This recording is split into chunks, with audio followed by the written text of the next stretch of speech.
Learning loss biasanya diartikan kehilangan kesempatan belajar. Dan biasanya yang dijadikan kambing hitam itu COVID-19. Padahal learning loss yang paling fundamental adalah turunnya kemampuan akademik yang mencakup hilangnya kesempatan untuk mengembangkan potensi diri, karakter, dan keterampilan sosial yang seharusnya didapat dari proses pendidikan. Dan itu penyebab utamanya bisa jadi justru ekosistem pendidikan yang diciptakan oleh sistem pendidikan itu sendiri.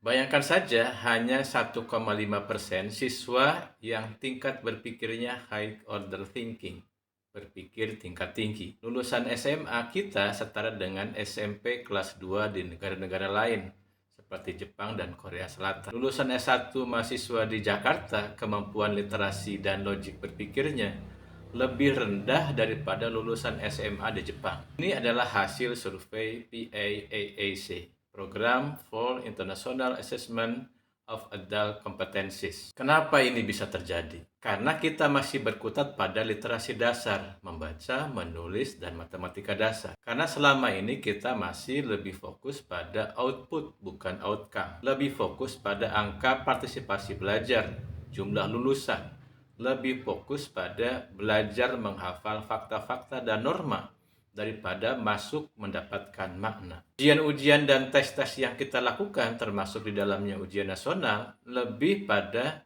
mengingat dan menghafal konsep dan fakta daripada belajar berpikir kritis, memecahkan masalah. Lebih banyak menggunakan kata tanya, apa dan siapa, kapan dan di mana, daripada bertanya tentang mengapa dan bagaimana. Kalau kita belajar bahasa Inggris, kita lebih banyak belajar tentang bahasa Inggris daripada belajar berbahasa dan berkomunikasi dengan bahasa Inggris. Kalau kita belajar fisika, kita lebih banyak belajar tentang hukum Newton daripada memecahkan masalah dengan hukum Newton. Dengan menjawab pertanyaan, mengapa pengemudi penumpang wajib menggunakan sabuk pengaman pada kecepatan 100 km per jam?